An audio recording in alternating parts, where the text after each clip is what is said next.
Hello, this is Taylor Ellwood with Magical Experiments, and today I am thrilled to have on here Harper Feist. Harper, welcome to the show, and please introduce yourself and tell us about you, who you are, and what you're up to. Well, firstly, thanks for having me on your show, Taylor. What a great thing to do mid-afternoon here in Minneapolis. It's a nice sunny day. That's kind of unusual. So I live in Minnesota, been interested in esoteric and occult things, I think since I was about 18. I've also been interested in science probably since before then. Those two things are inextricably linked for me. Let's see, what else? I teach at the Blackthorne School. I'm sure we're going to talk about all these other things, but yeah, let's start with that. All right, so let's talk about the Blackthorne School. What is it that you teach there? What is it that you're teaching? Well, my class at the Blackthorne School is a study of scrying, and I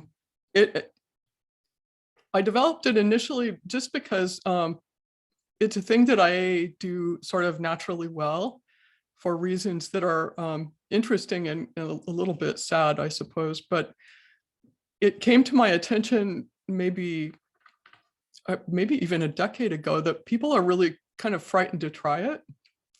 People are worried about what will happen if it works. People are worried about what will happen if it doesn't. They a subset of them think that the only real way to succeed is to, evoke a spirit to complete physical manifestation, like CGI in a movie. And if most of us can't actually do that all the time, or even some of the time.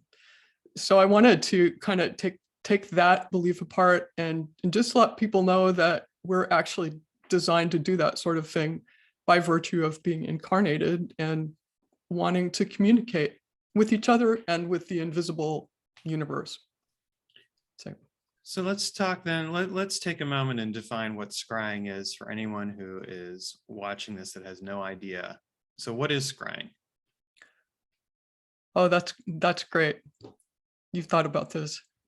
In my definition, scrying is a supported imaginative trance based on reaching out and getting information. Mm-hmm. And so that's my operative definition. I know that there are different ones. I think some of those definitions are different based upon what people desire, what the end state they want looks like. Yeah, I would agree with that. I mean, and I think also, like, if we look at the methodology of scrying, that probably plays a role in that definition as well, because there's different techniques or approaches. So in this class with scrying, what kind of techniques or approaches do you teach? Is there anything you don't touch on versus what you do touch on? And is there a reason why? Well, there's no topic too dangerous to touch in the class, and each of the cohorts, as we call our sections at the Blackthorne School, comes with its own kind of flavor and the things that people want to know. Certainly, there is no tech that we don't approach, and I would say that the scrying media, the approaches, all of it's really pretty agnostic, and the basics that I hope to deliver to people in the class there are things like doubting your own senses. I would say that most of us, without applying some kind of intellectual rigor to the whole thing, see the world without any question as the thing that's out there, the thing that we interact with. But the first thing that we talk about after we deal with the historical questions about scrying is the fact that our sensor suite, I'll speak like an engineer just for a minute, our sensor suite is really limited. We have the visual electromagnetic region that we see. It's very curtailed. And we require scientific instrumentation to see into the ultraviolet, into the infrared, in, X-ray bands, all that kind of stuff. So just sitting on our visual abilities without discussing the other senses, we're blind in a variety of really interesting places. And to put that sort of question in people's minds is really important. The world is bigger than we can actually sense. That's the first thing that I hope to get people to think about. I agree with that. I mean, I think I would add to that, just from my own experiences, is that too, a lot of times people are so sight focused, they forget about the other sensory aspects. I mean, you've got hearing, for example, you've got smell, you've got taste, you've got touch, and of course you have psychic aspects of those as well that play out. And do you feel that those other senses play a role in scrying? And if so, how do they play a role? Another really good question. So I think that they're absolutely critical. In fact, I would say I use the other senses more than I use my vision. I guess my ordinary vision is so terrible. It's really corrected. People who know me kind of joke about it. So it's my natural inclination to sense temperature changes or pressure or hear things. But our definition of our supposed five senses is also limited. Other cultures don't use senses the way we do and have a number of extra ones. A thing that can be said about the Western way to see senses is that it's very much like an engineering sort of sensor, right? There's a thing that happens out there. It enters our body and is transduced by some sense, right? So light comes into my eye, it hits my retina, and then some electronic things happen in my brain. So there's the outside and the inside. Other cultures, specifically, older cultures, they don't see it like that. There's no outside and inside. There are cultures that see balance, for example, as a sense. So recognizing that even our interpretation of what a sense is very sparse and in a certain sense, not dense enough informationally. I agree with that, actually. I mean, because I think about like the kinesthetic awareness that I have, which is not the same as tactile. I think about, you mentioned temperature earlier. That's another great example. And the thing that always stands out to me about Western thought is just in practice is that it's very taxonomic and categorical. And so it's very conceptual and abstract as a result, which removes you from a lot of the sensory experiences, which makes sense then. There's actually a book, I don't know if you've read it, but I'm just actually two books. Let me just pull them out because they're right here. I'm working on my current book right now, which is actually called Walking with Elemental Spirits. So I have these books nearby because I'm busy writing it. And it's kind of interesting because I'm taking one of the chapter that I'm working on right now. I'm taking apart the fact that we've stayed with the 5 classic element model, because that's all earth, air, fire, water, spirit, or quintessence. But there's so much more. But have you ever read The Spell of the Sensuous by David Abram? I haven't. I would that and Becoming Animal, I would highly recommend to you and to anyone else, just because he explores this very thing about this connection between words and definitions and the sensory information. And he talks about the older cultures and how these things end up not connecting in the way that, because we've just sort of, we focus so much on our words and our definitions and things like that we miss out on some of this very rich sensory information as a result. Absolutely. How funny. What a great coincidence that you're looking at that too. So Becoming Animal is on my list. Oh, okay. And we're headed in the same direction. I mean, one of the things that we all need to think about when we try to make the larger world known to ourselves, I think I want to say it like that, is the fact that when we reduce something to a word, we've analyzed it, right? We've taken it into little pieces and turned off portions of ourselves, and now we're up in our head, right? As soon as we turn something into a word, we've kind of removed our body from that equation.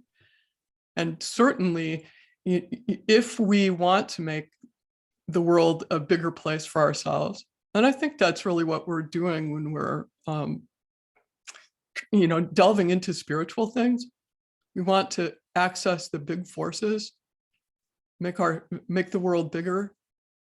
We need our body. Why would we not use our body?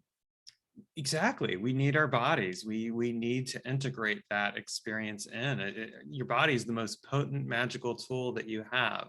And it's funny to me because when I look at a lot of Western occultism, I see just this distinct shift away from that. It's a very Christian focus, ironically enough, because of the whole, and there is also this, like you mentioned, there's also this desire for like the big splashy effects. Like we're talking about invocation and evocation, but scrying as a practice is a very subtle practice, yet it allows you to tap into these things, but it relies upon your sensory awareness, your body.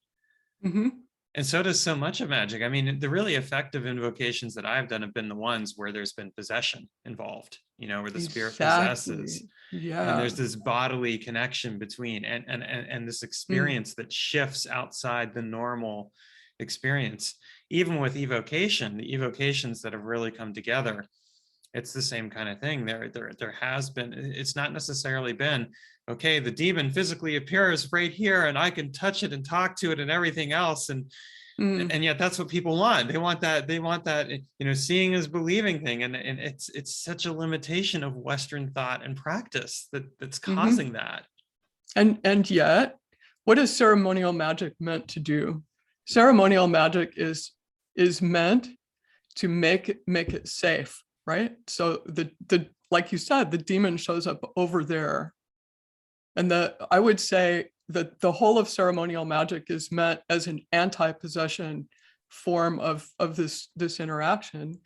And I think one of the things that we talk about in my class, and here I should say I'm working on a book, and this is a subject that is deep in the book, and that is we can let the spirits in a little, we can let the spirits in a lot. There are traditions, of course, that do both of those things, and we have control over that to some degree. We definitely do have some control over that. I would agree with that. Go on. You were going to say. I'm sorry, I didn't mean to interrupt. Oh no, that's fine.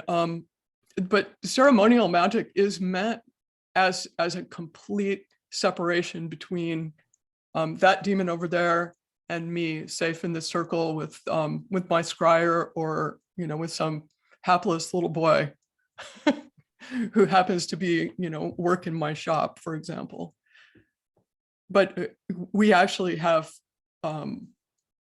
many more options than that, and we should be looking at all of those, because again, we're missing out on vital information that's not just interesting, but helps us access the larger world, which is what we want. I completely agree. I mean, I think that's absolutely essential, and it's one of the reasons why I think your point about ceremonial magic, which is an excellent point to make, speaks to the limitations of that. But I think also just Western magic in general, there's certain limitations in place that have really kind of curtailed that kind of exploration. Well, we want to be safe. Magic isn't always safe. It doesn't need to be safe. It needs to be transformative. But if you want transformation or change, you have to invite that in. And it's not going to always go the way you want it to. Well, I mean, if you want to change something, you have to change what you're doing. And change who you are. I don't, there's that ridiculous old saw about the only really insane thing is to continue to do the same thing and expect different results. Yeah. I think maybe one of the most useful things people can come away from either my class or this discussion thinking about is, what can I do different? What tweaks can I make to increase my access or make my results better or make the world just a little bigger today? Yeah, that's great. I mean, that's a great point. And I think if we can do that, then that speaks to that. So tell me a bit about how you got into scrying, because you said something and it was intriguing. It was like, I have this natural ability that was really cool, but also there's a little bit of sadness there. If you don't have to go into the sadness unless you want to, but I'm curious about, like, how did you discover this natural talent for yourself, and tell us maybe a bit of the history of Harper and how you got into magic as well. Well, those are a bunch of really different questions. Yes, and I love to boil it all together. Because we do that. Yeah. So I'll address the fact that I'm kind of naturally porous first. And let me put it like that. So initially I said I'm sort of a natural scryer, or people who like music from the 70s, we could say, call me a natural mystic, but that's a bad joke. In any case, I was a weird little kid and I spent a lot of time by myself, and the boundaries between what's real and what's not, for me, they were a little bit mixed up. This makes me a good magician, makes me a better scientist, it turns out. For the simple fact that I don't necessarily believe what I'm told. Anyway, naughty girl that I am. I can see how that would actually be a good thing, though. Yeah, I have to try everything myself 2 or 3 times, and so that's a plus for both the esoteric and the scientific. I learned about the occult at about the same time I started to learn about science, because I was interested in alchemy, as along with a number of other things like music and art and languages, when I went in to get my undergraduate degree. And so I started studying Elizabethan history, actually. So history about the same time that John Dee was around, and Spanish Armada, post-Renaissance sort of thing. And it turns out that alchemy lent a whole lot of its kind of fundamental truths to chemistry. And I realized that about the time I was 18, and I really started to look at that from a historical perspective, because when I was in high school, I just sucked at math. I was terrible. Anyway, I had to take math in college, and discovered I didn't really suck at it. The teachers I had in high school sucked instead. And little by little, I moved away from history and into science. And at the time that I took thermodynamics, which I took more or less by accident as a core class, I realized, that's what I wanted to do for the next little while, and declared my major as chemistry. I think second semester junior. Who does that? But that's the beginning story. Now the scrying, how I discovered that I liked to scry, or that I was good at it, that is a much more recent and much funnier story. Well, I'd love to hear it. So when I was faculty at the University of Denver, I developed a friendship with a guy who was a Mason. And this is all happening in Colorado, and he lived in Boulder. And I lived in the town that just burned down out there in Superior. Okay. So we're all kind of close in that region. And he asked me, "Hey, Harper, have you ever conjured a demon?" And at that point, I was kind of into witchcraft and into the fairy modality. And so I said, I confessed I'd never done that. And the need for, a 9-foot circle on a on a piece of canvas, and all of the associated equipment just sounded awkward and silly to me. But I was like, no, I would really like to help you do that. So over the next N months, maybe 6, took us a while to get everything together. We painted the circle on the canvas. We got all the clothes. We got all the weapons. We memorized everything. And then we sneaked into a Masonic temple, right? I'm a female. I'm not supposed to be there. And we Heavens forbid. We locked ourselves in, and we conjured a demon. He was so frightened, he actually forgot everything that he'd previously memorized, had to read it from a script. I was way more frightened that we'd get discovered by the Masons. Especially because you're a woman. Oh no, I know. Get thee hence, thou spawn of female. That's right. Anyway, so we're in the Masonic temple. We have all this stuff laid out. I'm terrified that they're gonna bust down the door, and my friend is terrified that it might actually work. And it did.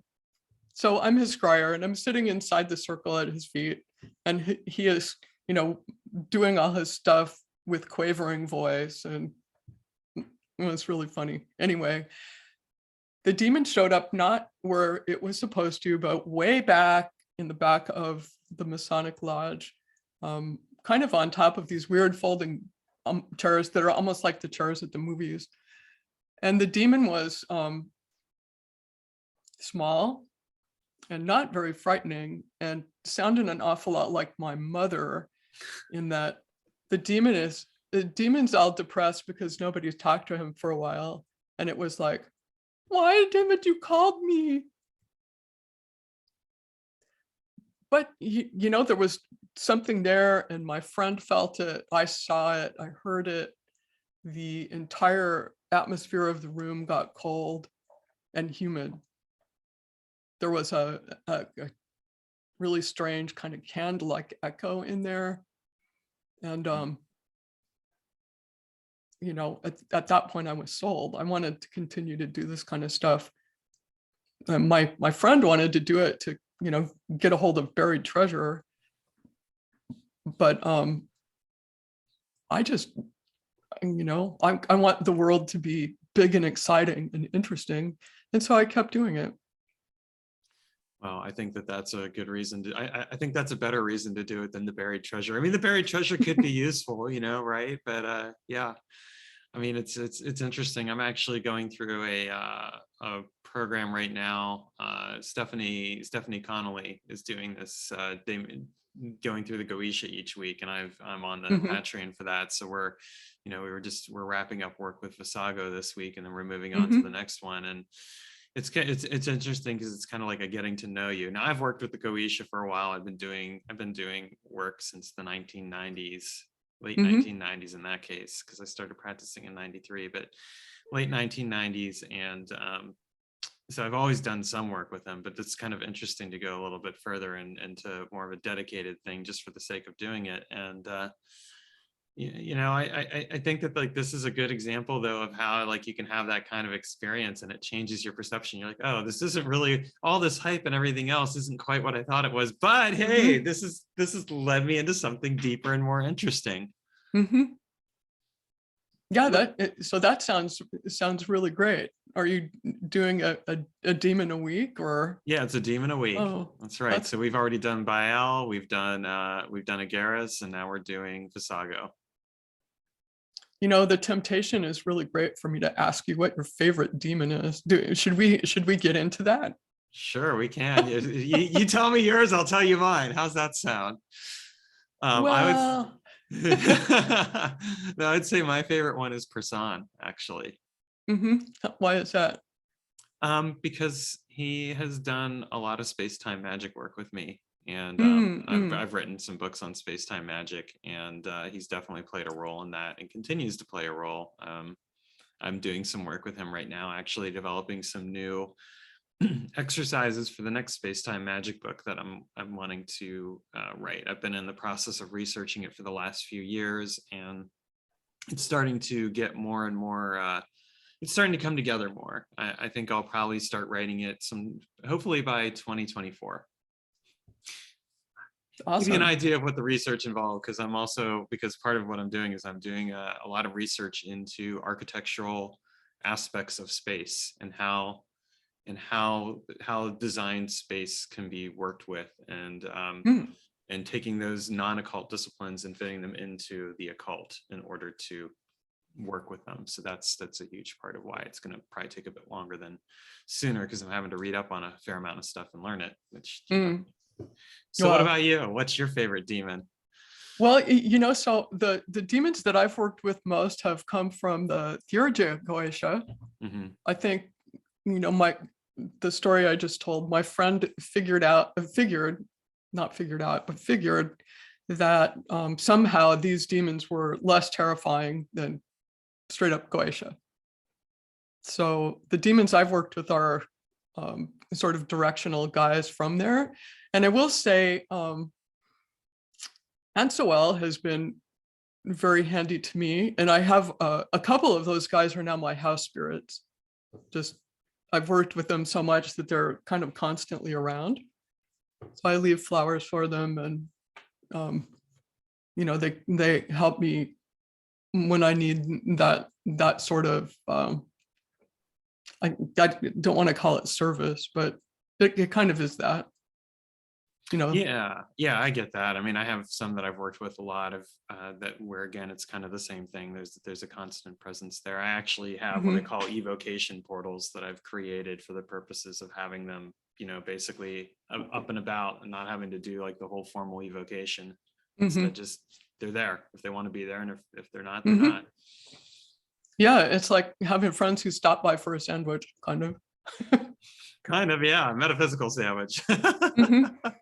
Yeah, I mean, I kind of, it's probably too simple, but I kind of see, I see spirits and deities and demons and all that kind of stuff as more or less invisible friends.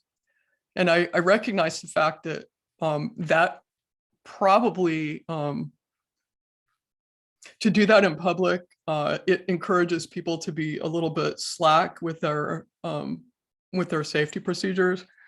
But I also think it's useful in that, firstly, if we see all these guys as an extension of our own world, then it's easier to welcome them in. And further, when we think about the invisible world like that, what that allows us to do is to incorporate some of the skills that we build when we talk to invisible dudes and dudettes into our ordinary lives. And one of the things that I think is really interesting about having a very active scrying practice, or even a magical practice, is that makes you a better person. It makes you a better communicator with your skin and bone colleagues, makes you a better lover, makes you a more complete person, I think. Those Fight are some me. Fight me. Yeah. No, Fight I mean, me. I think there's a very interesting that's a very interesting point. I mean, there's a lot of truth to that. And I mean, I would add to that too, that the relationships that you form with the spirits in a very real sense are influenced as much by what you bring to them as what they bring. So if you're coming in with fear and an expectation that there's danger, well, a lot of times they will mirror that for you and give you what, because, hey, well, that's what you're giving us. Yep. Not that there shouldn't be some precautions taken, but sometimes too, I think it's interesting because people get so wrapped up in the danger of it that they forget that it doesn't have to be that way. I mean, the spirits that I mean, it's interesting. I've heard stories over the years where people have had, bad experiences with the goetic demons or whatever. And I'm like, I've never had that happen. Right. And it's not because it's not because of anything, it's if anything, it's because of how I chose to approach it as very much an ongoing relationship that I want to build with these spirits, that, I want to get to know them and work with them, and that I want to create this intimate connection with them that then it does play out into the world around me and into my interaction. So I completely agree with that. I think you're really onto something. So alas, I'm not fighting you on this. Well, we'll find something to arm wrestle over. That's right. But I've never used this analogy before, but I think the easiest way to get bit by a dog is to be afraid of it to start with. The easiest way to have a horse misbehave is to be afraid of it to start with. The easiest way to have an interview, like for a job, for example, go completely south is to be afraid of it. And it's the same thing. You put your finger square on it. We get back what we put into any given relationship. And because of that, this sort of exercise is useful in skin and bone reality. I like how you put that, skin and bone reality. That's a very interesting way of framing it. I'm gonna have to remember that. I like it. How do you feel your experiences as a scientist, speaking about non-occult disciplines, how do those intersect and feed into your occult practice, and how has that and really, I guess what I'm asking is how each side of that has influenced the other? How has your magical practice influenced your scientific work, and how has your scientific work influenced your magical work? Well, I think there's a certain sense in which they're one and the same. Part of why I think I'm a good teacher of all this stuff is because I recognize that ordinary reality is analytical, right? I mean, the way we've all been taught to think in general is this weird, it's Platonic. We take things apart, we name them in taxonomic, the way, as you said a few minutes ago, that's ordinary reality for most people in the West. And it works great if you're, trying to measure something.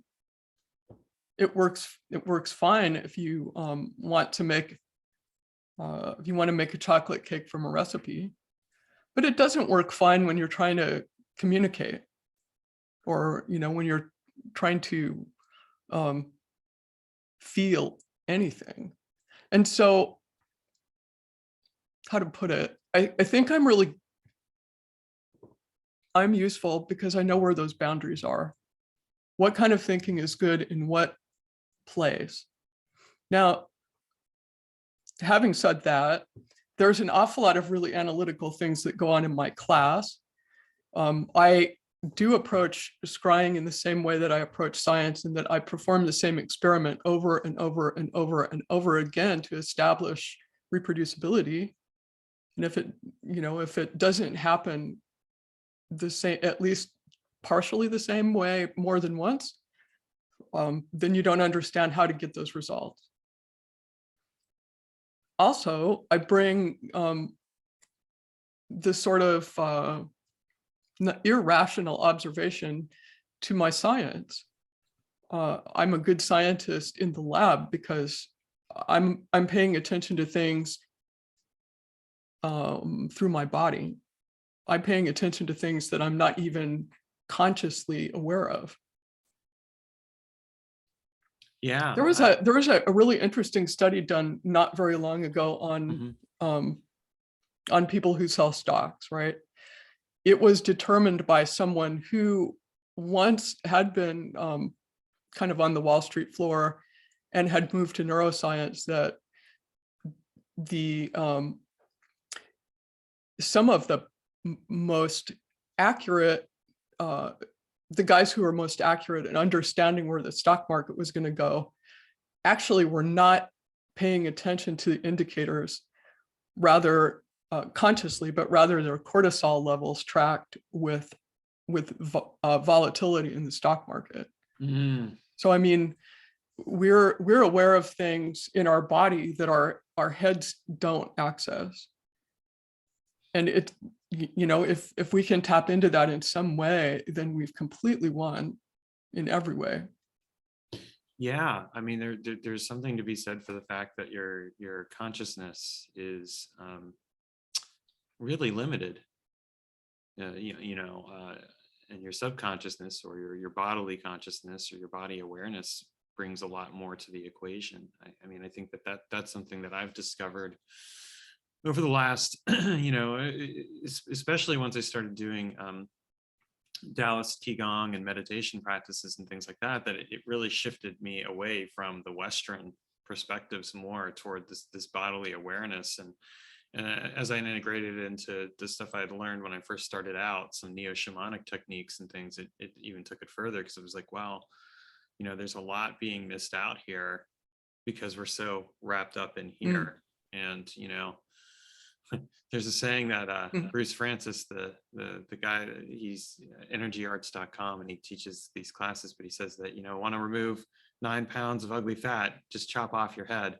It's kind of an interesting point, he got it from Mad Magazine, but I mean, there's some truth to that, like, it's like, wow, I mean, there's a lot of times where we're so focused on what's up here that we forget about what's here. And yet this embodied awareness and the miracle of our body and all the pleasures and pains and sensations and all the other experiences that it brings really can allow us to open ourselves to the world in a very different way. I mean, I could totally see how that would affect your work as a scientist because of how you tune in to the environment around you. It can't be all up here. All right. So what's your opinion on meditative practices? Do we do meditative practices to quiet the processor? So I'll speak to why I do meditative practices. I mean, I'm not going to assume that for other people, but why I do them is because it really does, it does quiet the processor, but it also because it really allows me to tap into and reconnect with the rest of my awareness and with the environmental awareness around me. I know that, like, if I go and I do it on days I don't do meditation, I feel it more. I'm more stressed, I'm more irritable, I'm less focused. And on days when I do meditation, I'm much more focused and I'm able to get more things done because I've actually just kind of essentially just taken this and pulled it out and defragged it, put it back in, and now everything kind of comes together more. And this is a good example because yesterday, at the time of this recording was, of course, by the time people watch this, it'll be a bit later, but yesterday it was the 21st of January and I didn't meditate that day. And what I noticed is that I was a little bit more, I was less put together as a result. Whereas, later today I'm going to meditate and I know it'll come together more. And I'm like, that's what I got to remember is like, no matter what, I have to meditate and not, because when I go through these days where I don't, I feel the difference. What about you? What are your thoughts on that? The reason I asked, I think, is because of the odd paradox of turning off all of the voices in your head so that they work better later. And this whole conversation is a little paradoxical because we're talking about sort of irrational, nonverbal things, and we have to use words to do that. Like, it's there's an inherent catch-22 in all of this. That's if nothing else, it's kind of funny. Agreed. I find it quite hilarious, actually. There is a lot of humor in that to be found there because there is that paradoxical aspect going on. It's kind of, it's a funny thing where, like, you when you can find that kind of humor, and it's a humor, I think, that really does go against the Western frame of thought, like finding the humor in a situation and being able to be like, wow, here's the humor of it. Case in point, last night I spilled some food on the floor and on my coat, like, and then I'm trying to clean it up and I'm like, what's the point? There is no point. Like, I'm going to clean this up and it's still going to get dirty again at some point. So there's really no point to doing it. But at the same time, I'm just going to do it for the sake of doing it. And it just kind of made me laugh because it was like, okay, I took this frustration and this experience and I just accepted that, there's no point. And now I'm okay with it. And so I'm just going to go ahead and do it. No, no, the point there is that you need a dog, right? I mean, some people would say, well, you could get a Roomba, but before we had robotic devices to clean the floor, we had animated ones. Or a cat, a cat would work Hmm. too. You've got a kitty, they're good at cleaning up food scraps too.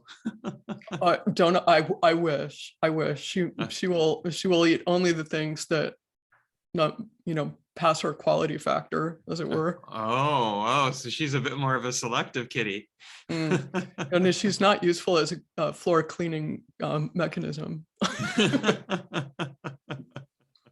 But dogs are natural floor cleaning mechanisms. Yeah, they are. They're not nearly so picky. Mhm. That's funny. So you have your scrying class is coming up fairly soon here. When does it start? Well, it starts February 14, and that is Valentine's Day.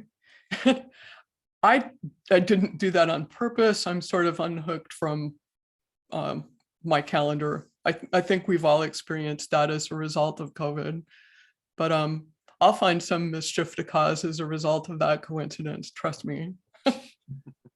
But yeah, it's coming right up. I hope people who are listening will be interested. I certainly enjoy the class. A lot of people have told me that it's fun and informative. I will say that at the end of the last cohort, I got kind of tired of using Facebook to reconnect with people who had been in my class before. And so we developed a Discord server for people who've actually gone all the way through the class. So at the end of the class, you can get joined to the Discord server and continue to talk with not just me, but all my previous students. Super active, wild and crazy bunch of people. And they're constantly talking about the wildest stuff. So that is, yours, absolutely free. Excellent. Well, for people who are watching this video, the link to the class is below in the show notes. So, Mm-hmm. so people will be able to see that and click on it and check it out. I'm intrigued. I think I'll definitely take a look at the class because it sounds interesting. I mean, I already do some scrying and do some invocation and evocation. I have a fairly strong talent for working with spirits. Mm-hmm. But I'm always looking to improve my skills, and I think it's good to challenge what you know by discovering what you can learn, because what you know becomes a blinder that keeps you from really experiencing what else is out there. Right. I mean, that's what fundamentalism is, right? You think you know the answer. You really don't. Right, but we don't, and it turns out. So I don't refer to myself as the teacher of the class. I lead an adventure group, for lack of a better word, and that sounds childish. I can be sort of childish, but it sounds like an AD&D adventure or something like that. The gamer in me is like, hey, that sounds cool. Let's go off on an adventure. I'll be the cleric, or I'll be the warrior or the barbarian or whatever. Don't you dare show up without that 20-sided dice. Right.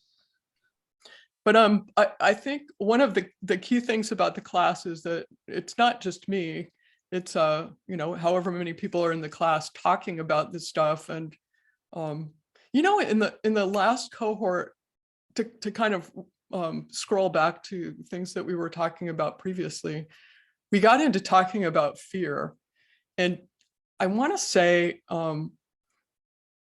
that was one of the most interesting conversations I have ever had, not just about scrying or magic or occultism or whatever, but being human and doing things in spite of being afraid, and what fear is in comparison to other emotions, what fear is compared to excitement, and the fact that the boundaries between those emotions they're certainly not black and white.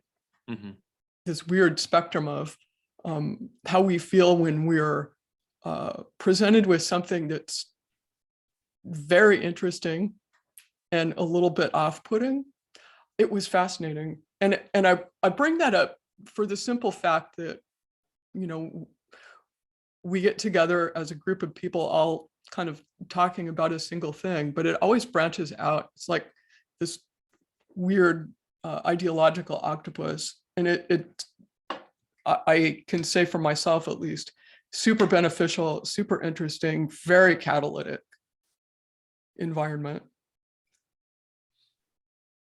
You know, I think anytime we explore something like fear or other types of emotions, it's really helpful.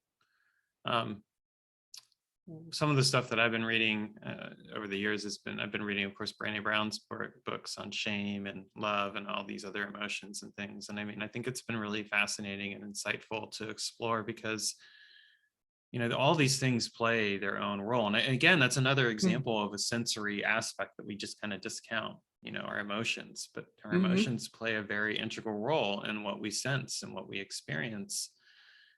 And it's, so that kind of conversation sounds fascinating to me because there is a catalytic aspect to fear. I mean, you know, fear either stops you in your tracks, or you run from it, or you end up facing it. But no matter what you do, that experience is there, and it's something that can be a very powerful motivator in one form or another in terms of what actions you take or don't take.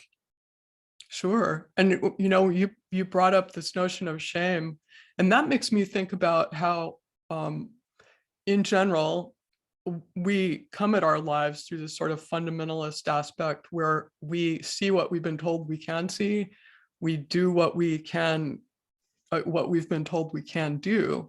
And I think one of the things that people are sort of looking for from me as a role model, not going to say instructor, but a role model, is we need permission sometimes to crack ourselves open into whatever larger universe there is. If, you know, just as a very pedestrian example, many women are told that they're not smart enough to do math and science. That's less prevalent now, but, you know, when I was a little kid, I told my dad, who's an aerospace engineer, I told my dad, hey, I want to be an astronaut. And he said, little Harper, you can't be an astronaut. You're a girl. Okay. And so at that time, that was true. And that, okay, so that you can tell, because I remember that to this very moment, that it was very impactful for me. And in point of fact, it was so, you know, it graded on me for so long that when I got out of grad school, I applied to be an astronaut. And I passed my preliminary physical before my kiddo convinced me that it was too dangerous. And I withdrew my application. But, you know, when you're told that you can't do something, especially when you're told that you can't do something as a child, somebody later needs to give you permission to do it. Yeah. It's hard to give yourself permission to open those doors. That's so true. I mean, there's something very profound about that on a number of different levels. And I think that applies in a number of ways even now to the experiences that people have. Like, you're absolutely correct. I mean, there's this, you know, like, well, you can't do this, you can't do that. Oh, why can't I didn't have that kind of experience growing up, but I mean, I can't tell you how many times my father would tell me what I couldn't do, or, you know, would tell me I was a disappointment or whatever else. And it was you know, it was a profound thing that definitely shaped a large part of my life and led me down the path that I went, you know. And so giving yourself that kind of permission to do something is a very empowering thing, because then it transforms your approach to the work. And when you see someone that's like you doing the thing that you've been told you can't do, it changes your mind about things, not just, you know, this very small instance that we're discussing now, but life in general. At some point, we all discover that we've been sold a bill of goods. Yeah. And then we go and choose differently. And that's the best part. That's the best time. That's the best part of anyone's life, is when they choose differently. No, I agree with that. That's Mm. very true. So you're working on a book. Where are you in that process? Not as far along as I wished, for reasons similar to the ones that you gave previously.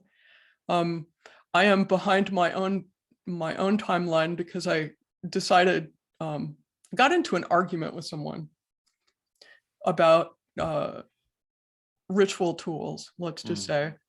And I was sidelined for several months researching an essay on ritual tools that I have just submitted to Hadean Press. I'm very excited about that. So hopefully I will have an essay out there before my book is complete. But the book is churning along. I hope that I'll have it ready for review 6 months maybe.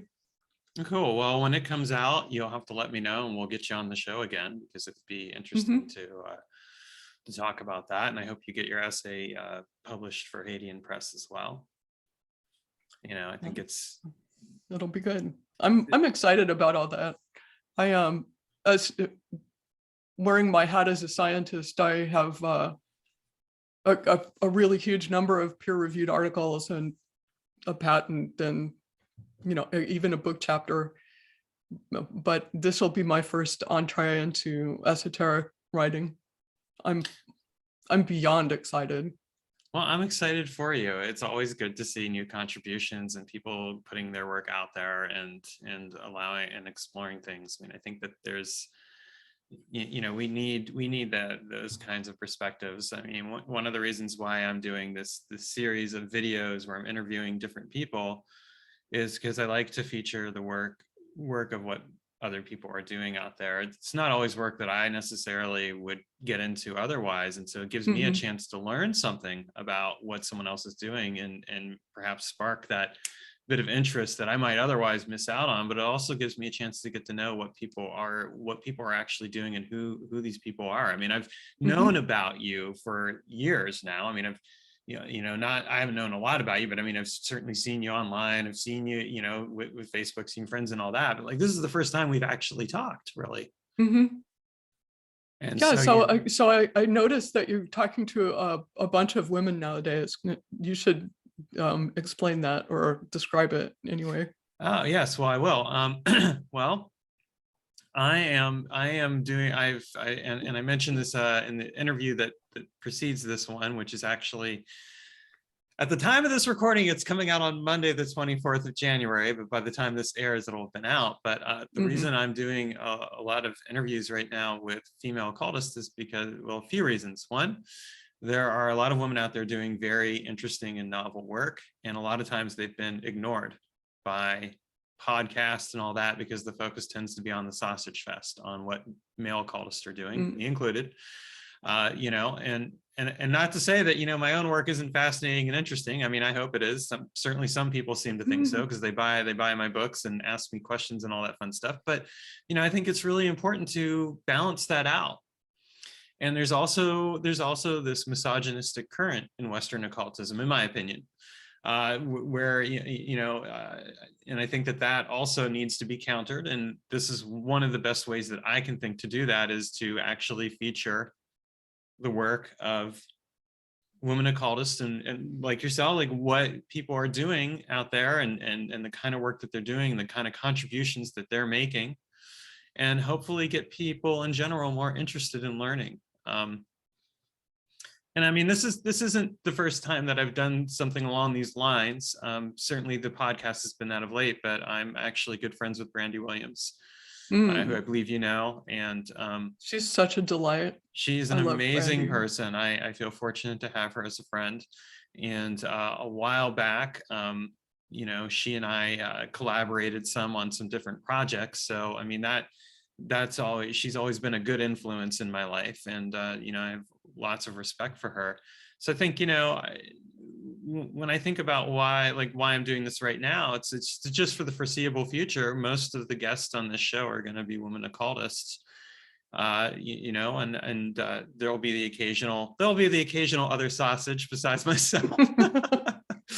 You know, just because, I mean, I have some friends that are doing some good work, like my friend Frater Barabbas. I'm going to do an interview with him sometime in the near future, because he put out a really interesting book that I'm reading right now on elemental magic. But in general, I really want to change the focus a bit, and I think that it'll hopefully be a good thing, and that, you know, people will, as a result, learn a bit more about what female occultists are doing, and not necessarily, and pay better attention to that. And hopefully this will counter some of the misogynistic current that has been and still is present in Western occultism. Again, that's just my opinion. So, I mean, but certainly people don't seem to disagree with me on that one. Well, you know, it's sort of interesting. It's not, I think the accusation of misogyny is, it's an embedded misogyny, in that, let's see if you agree with me. Maybe we're going to fight about this. I think that women are less likely to publish than men. And I think that publishing is the way to get attention in this sphere, at least at the moment. People know about me, I think, because of Thelema Now, probably. Oop, that's Ripley. She's my sidekick. Believe it or not. Believe it or not. Here she comes. I think we both just dated ourselves on that one. Oh, the believe it or not. No way. No way.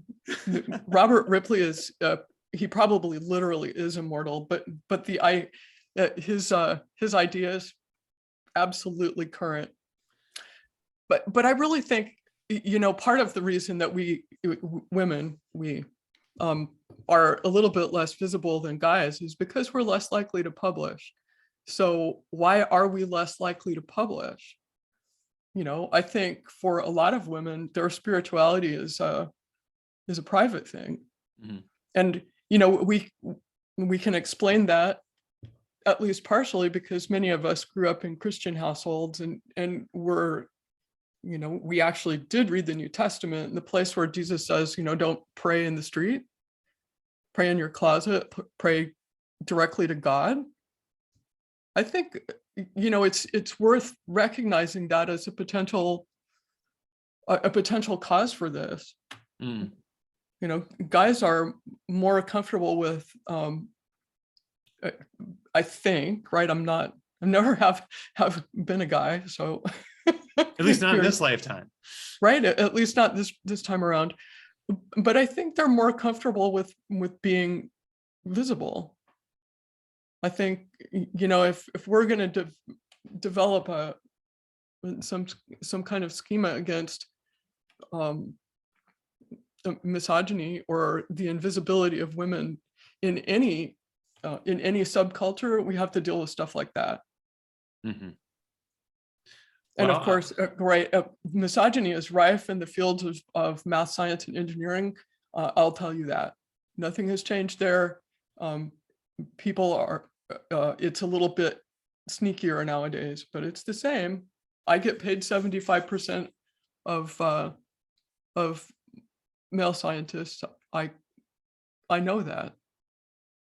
No, I was thinking when you said that right now of a friend of mine I know who does like data science, or like data technology work, you know, computer programming and stuff, and she's shared a couple stories along those lines. So, you know, I definitely would agree with that notion. I mean, I think you hit on a really important point. You know, there is a lot of truth to that with the publishing. I mean, if we look at the books that are out there, not to say that no women have ever written any books on the occult, they definitely have, obviously.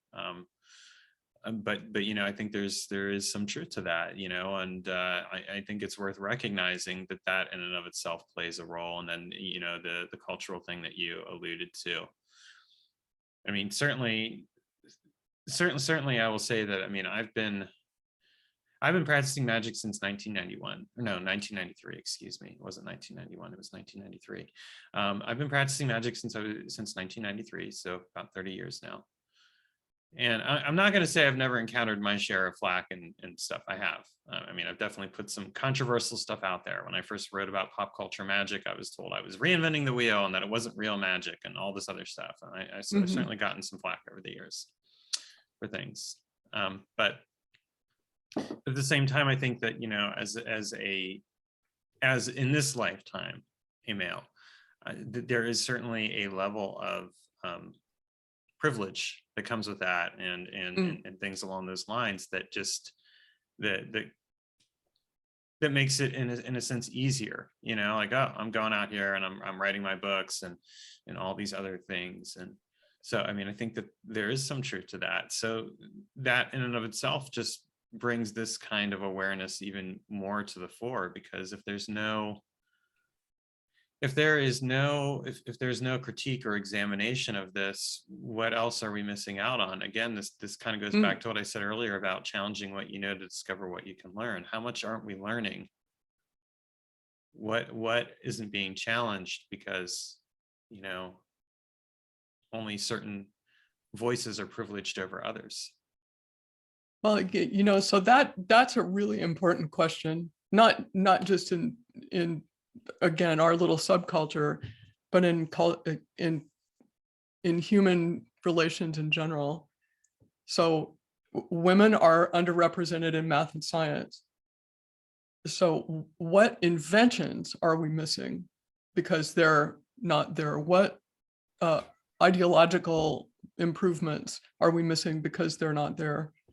It's the same. It's the same in the occulture. It's the same for esotericists, I think. And one of the most interesting things, okay, so here's a great comparison. Men talk all the time about their holy guardian angels in, you know, in the kind of places where I am present, and they're loud and they're proud about it. They all presume that they've established knowledge and conversation. The people who don't think they have don't say anything. And how do men establish KNC? Well, there's this ritual, there's a recipe. You follow these steps and then it happens. But when you get women together and talk about that, there's this huge variety of ways that women go about establishing this connection. Many of them are sexual. Would any of us ever talk about that in public? It's super intimate, super private. Would we ever say it? It's a really good point. Yeah. And eventually I'll speak in public about my experiences, but this is, I hate to say this, but there's no better way to have your messenger mailbox blow up with all sorts of perverts than to talk about this. So we don't. And that means that you guys are missing out on all sorts of interesting tech, all sorts of interesting approaches that I have developed, that people like me have developed. We never talk about it because it's not actually safe. And further, no one, when we go out there and we talk about the tech we've developed or the results that we've obtained, there's always somebody, usually some male person, who wants to tell us we're wrong. And so keep in mind that, you know, outside of the, you know, some handful of 1,000 people who buy any of this stuff, who do any of this stuff, the overculture thinks that all of this is imaginary. And so we come out here and we say, I've done X and had Y results. And then there's going to be some guy who's going to dust us up about our experiences. And, you know, it doesn't take very many of those to just say, well, fuck that. I'm going to do this for myself and not ever talk about it again. Yeah, no, I can relate to that in my own way. It's not the same. I'm not going to pretend it is. But just my experiences when I started presenting some of my experiments early on. And as I said, the flack that I got for that, there was part of me that was tempted to not do that, even as it was my choice to publish everything under my given name. Like, I don't use a magical name, I don't use a pen name, was a choice born out of the fact that I had experiences when I was a teenager where when I was outed out of the occult closet, I ended up dealing with some rather traumatic experiences as a result of that. But then it came out of that with, I'm not going to hide, because if I hide, I'm giving these people power, and I'm not going to do that. But that's me, and that was and part of that was very much we could say that's a male privilege thing right there, Taylor. So fair enough, not going to argue that one. But then, like, having some of those experiences, it is very tempting sometimes to just say, I'm not going to share anything. Mm-hmm. Because it's like, well, what's the point? And so, then you so add in what you what's... said, you add in what you just shared, and the danger element for you, like you said, suddenly you've got your inbox full of perverts and stuff like that. I mean, I can't say I've had that happen. I get the weird questions, like the people who are like, well, blah, blah, blah, blah, blah, da, da, da, da, and they'll like share their experiences, and they'll kind of be like, they want me to have the answers for them. That's what I get, which isn't fun in and of itself, but that's its own thing. But like, you have that experience, which is a very different thing. And so there's that intrusion. And so it's not even just somebody coming along and trying to discourage you, it's people coming along and trying to impose their desires upon you. And there have been threats, Right. And so, recognizing that, the external world is kind of a scary place sometimes to be a woman, right? How much more is this a kind of frightening place where we're talking about really intimate things here, what we feel, our spirituality, how that ties in with our bodies. That is that's a hard place to be confronted as a female person. Yeah. So, it's pretty easy for us to just step back and, so the issue that we were talking about before, where women won't publish, this is related. If women don't feel like this is a safe place to voice even their opinions, how much less likely are they to spend years and years writing a book? Sure. I mean, because what would be the point at that point? Yeah. No, I hear that loud and clear, and I really appreciate you sharing that perspective on here. And I hope that other people watching this and listening to this really take that perspective on and consider it as well, because I think we are missing out on a lot as a result. And certainly the series of interviews that I'm doing is meant to try and address some of that in some ways, but really it's a small effort when you really think about it. What has to change is the overall attitude. And I certainly can do my part to try and work toward that as anyone else can. But at the end of the day, it's the people who are listening to this. I hope that all of you really hear what Harper has shared here, because I mean, I'm just blathering on at this point, but you get the point. Well, I think we can only change the world one person at a time. And I think how to put this succinctly, the establishment of a basic curiosity on what can women contribute if they're given the place or given an avenue that feels safe to them. I think that's really important. What is a culture missing out because we don't want to talk? Yeah, I agree. So, coming to the end of our show here, and this has been a fun, fascinating, thought-provoking, all kinds of things. Where can people find out more about you on the web? Well, as you said, we're going to post the link to the Blackthorne School, and right now that's the only place I'm present. I do have a blog. It is largely ignored at this point. I'm too busy to get into it. But I may revive my blog. Otherwise, I'm on Facebook. People can come find me there. I am the interviewer for the US Grand Lodge OTO podcast, Thelema Now. Maybe we can add that website as well. Yeah, feel free. Send me a link and we'll add Mm. that to the show notes as well. I'm super proud of my work there. We haven't had a chance to really talk much about that, but I've been the lead interviewer for Thelema Now since mid 2016, I think. And it's worth noting, Brandy Williams was my second guest. Well, before we wrap everything up, let's talk about that for a few moments. So tell us a bit about the Thelema Now podcast and your work there. Well, Thelema Now is the official podcast of the OTO presence here in the States. And it's meant to be kind of representative of the link between culture and Thelema, or culture and Thelemic magic. So we have artists and musicians and all sorts of people, largely authors, of course, but I'll talk to anyone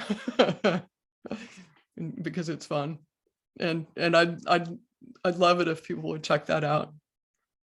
Okay, excellent. Well, we do have the link. We will have the link, or we do have the link in the show notes now, because you'll send it to me. So yep, that'll be cool. Yeah, so people check that out as well. And I just want to thank you for coming on and sharing some of your experiences in your work. I found it really fascinating. It's been a very thought-provoking conversation for me, and I hope that other people who are watching this have enjoyed it.